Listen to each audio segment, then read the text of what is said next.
ಮಕರ ರಾಶಿಯವರ ಜೀವನದಲ್ಲಿ ನಡೆಯುತ್ತಿರುವ ಗ್ರಹಗತಿಗಳ ಬದಲಾವಣೆ ಮತ್ತು ಅದರ ಪ್ರಭಾವಗಳ ಬಗ್ಗೆ ಅತ್ಯಂತ ವಿವರವಾಗಿ ತಿಳಿದುಕೊಳ್ಳೋಣ. ಮಕರ ರಾಶಿಯವರಿಗೆ ಈ ಸಮಯವು ಸ್ವಲ್ಪ ಸವಾಲಿನಿಂದ ಕೂಡಿರಲಿದೆ. ನಿಮ್ಮ ಜಾತಕದ 12ನೇ ಮನೆಯಲ್ಲಿ ಈಗ ಗ್ರಹಗಳ ಒಂದು ದೊಡ್ಡ ಸಮೂಹವೇ ಬಂದು ಸೇರಿಕೊಂಡಿದೆ. ಜ್ಯೋತಿಷ್ಯ ಶಾಸ್ತ್ರದ ಪ್ರಕಾರ 12ನೇ ಮನೆಯು ವ್ಯಯಸ್ಥಾನ ಅಥವಾ ನಷ್ಟದ ಸ್ಥಾನ ಎಂದು ಕರೆಯಲ್ಪಡುತ್ತದೆ. ಇಲ್ಲಿ ಗ್ರಹಗಳ ಸಂಚಾರವು ಉಂಟಾದಾಗ ಜೀವನದ ಪ್ರತಿ ಹೆಜ್ಜೆಯಲ್ಲೂ ವಿಳಂಬ ಮತ್ತು ಅಡೆತಡೆಗಳು ಎದುರಾಗುವುದು ಸಹಜ. ನೀವು ಅಂದುಕೊಂಡ ಕೆಲಸಗಳು ಸಮಯಕ್ಕೆ ಸರಿಯಾಗಿ ಪೂರ್ಣಗೊಳ್ಳದೇ ಇರಬಹುದು. ಈ ಒಂದು ಅನಿಶ್ಚಿತತೆಯ ನಡುವೆ ನೀವು ಧೈರ್ಯ ಮತ್ತು ತಾಳ್ಮೆಯನ್ನು ಕಳೆದುಕೊಳ್ಳಬಾರದು. ಹಾಗೆ ವಿಡಿಯೋಗೆ ಲೈಕ್ ಮಾಡಿ ಮತ್ತು ಈ ಮಾಹಿತಿಯನ್ನು ಸ್ಕಿಪ್ ಮಾಡದೆ ಕೊನೆತನಕ ಕೇಳಿ. ಎಲ್ಲರೂ ಭಕ್ತಿಯಿಂದ ಕಾಮೆಂಟ್ ಬಾಕ್ಸ್ನಲ್ಲಿ ಜೈ ಹನುಮಾನ್ ಎಂದು ಬರೆಯಿರಿ. ಮಕರ ರಾಶಿಯವರ ಉದ್ಯೋಗದ ವಿಚಾರಕ್ಕೆ ಬರುವುದಾದರೆ, ಈ ಅವಧಿಯಲ್ಲಿ ನೀವು ಬಹಳ ಜಾಗರೂಕರಾಗಿರಬೇಕಾದ ಅವಶ್ಯಕತೆ ಇದೆ. ಕೆಲಸದ ಸ್ಥಳದಲ್ಲಿ ಒಂದು ರೀತಿಯ ಅಸುರಕ್ಷಿತ ಭಾವನೆ ನಿಮ್ಮನ್ನು ಕಾಡಬಹುದು. ಕೆಲಸ ಕಳೆದುಕೊಳ್ಳುವ ಭೀತಿ ಅಥವಾ ಇಷ್ಟವಿಲ್ಲದ ಕಡೆಗೆ ವರ್ಗಾವಣೆಯಾಗುವ ಸಾಧ್ಯತೆಗಳು ಗೋಚರಿಸುತ್ತಿವೆ.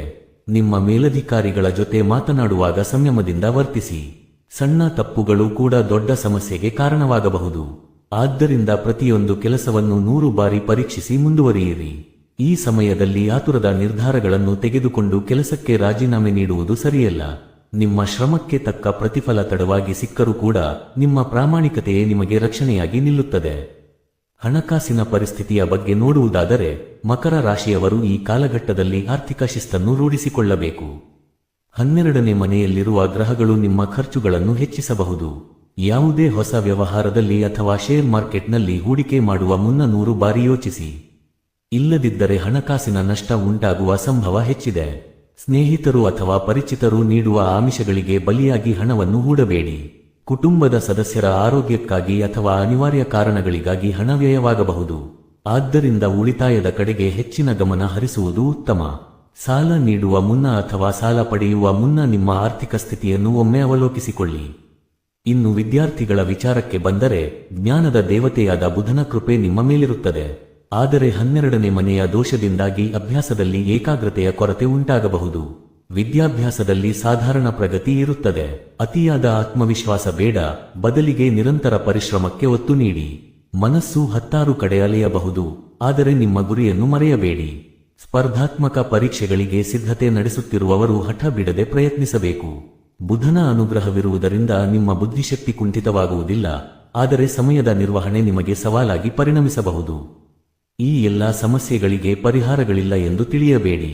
ಮಕರ ರಾಶಿಯವರು ಎದುರಿಸುತ್ತಿರುವ ಈ ದೋಷಗಳನ್ನು ನಿವಾರಿಸಿಕೊಳ್ಳಲು ಹನುಮಂತನ ಆರಾಧನೆ ಅತ್ಯಂತ ಶ್ರೇಷ್ಠವಾಗಿದೆ. ಪ್ರತಿದಿನ ಬೆಳಿಗ್ಗೆ ಅಥವಾ ಸಂಜೆ ಸ್ನಾನದ ನಂತರ ಶುದ್ಧ ಮನಸ್ಸಿನಿಂದ ಹನುಮಾನ್ ಚಾಲಿಸಾವನ್ನು ಪಠಿಸಿ. ಹನುಮಂತನು ಸಂಕಟ ಮೋದಕನಾಗಿದ್ದು ನಿಮ್ಮ ಜೀವನದಲ್ಲಿ ಎದುರಾಗುವ ವಿಘ್ನಗಳನ್ನು ದೂರ ಮಾಡುತ್ತಾನೆ.